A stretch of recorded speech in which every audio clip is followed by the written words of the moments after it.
Time now for sports on SSPTV News. Yet another Dave Day, but now it's official. I'm with Hall of Famer Dave Seaman. Dave, congratulations once again. It was official Sunday night. You were inducted to the Hazleton Area Sports Hall of Fame. This was my first time, I believe, attending one of these ceremonies. And wow, just when you read the biographies, I know you write the articles for all the men and women who do get inducted, but I think one guy, I'm part of the CIA or something like that. And then there was you, Dave, and you even said a little bit in your speech, usually you're covering these people. It was an honor for you, you said, to be up there with them. Dave, what I found really interesting was me and you interact with athletes all the time, and sometimes when you're interviewing them during their careers, they're just so focused on what they're doing and their goals, and maybe some of the answers they're giving. It was interesting to see years removed, seeing some of these athletes speak about the games and about their careers. Yeah, and just the camaraderie that sports gives you, and then the life lessons that it teaches you. I mean, we've talked about a lot of times on this program, what sports can do for you, and it's done it for me, and it's done it for a lot of these athletes too. And as you get older too, you gain more perspective too. And I think you're so wrapped up when you're playing that you don't appreciate maybe the hard work that goes into it, and the fun, the bus rides with teammates, or the locker room scenes, and the victories and even the defeats, and to get to be able to look back on a career that was well spent, it's truly a memorable occasion. Well, Dave, I didn't know if I was going to make it on Sunday to Genetti's, because Saturday night my heart was racing. I was up till 4 a.m. after Penn State beat Iowa on the final play 21-19 to keep, for now, a perfect season intact. And I had Paul Clifford of the Penn State Alumni Association, Hazleton Area native, talking to him on Sunday, and I said, hey, why don't you call in this week? He was at the game in Iowa City at Kinnick Stadium. He hit on the talent that is Saquon Barkley. Barkley, of course, setting the school record for all-purpose yards with 358, 214 rushing, 94 receiving, and 53 in the return game.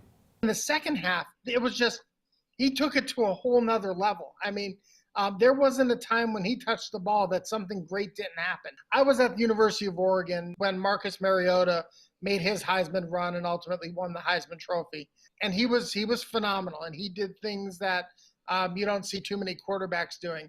He's not even in the same class as Saquon Barkley, in my opinion. I mean, it's just the kids, the guys at a whole different level. The formula to how you beat Penn State now is out there.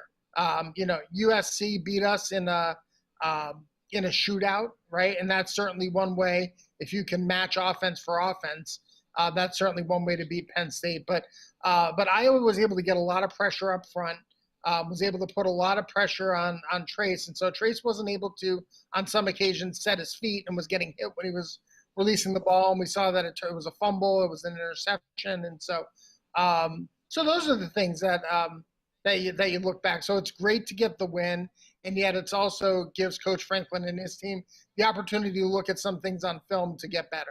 But Paul Clifford brings up something very interesting, the talent of Saquon Barkley. And I've said this, in my lifetime, there were two Penn State players I did not want to miss a snap, and that was when they were playing. That was LeVar Arrington and now Saquon Barkley.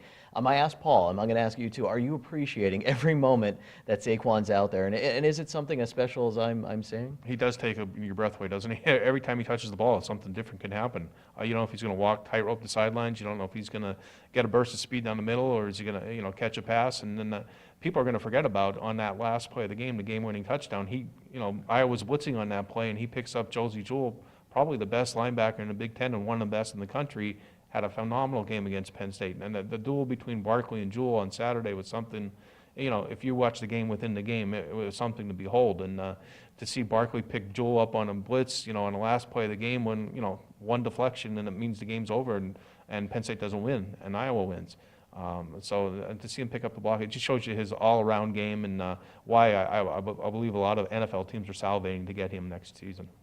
And Dave, big weekend if you're a local sports fan, if you're a Cougar fan. Hazleton Area, they won their second straight on Friday night, now over 500 after 5 weeks of the season, and things are going good right now for Mike Brennan and his Cougars as they're finding a bit of an identity. Yeah, they are, and they're winning on the road. They're showing a diversity in their offense. They're getting things done defensively. They played pretty well most of the season, and a couple breakdowns against Williamsport in the second half, but their defense has been keeping him in games, and you have a veteran quarterback, you have a veteran running back, now two veteran running backs in Horton and Otero, an outstanding wide receiver in David Smith.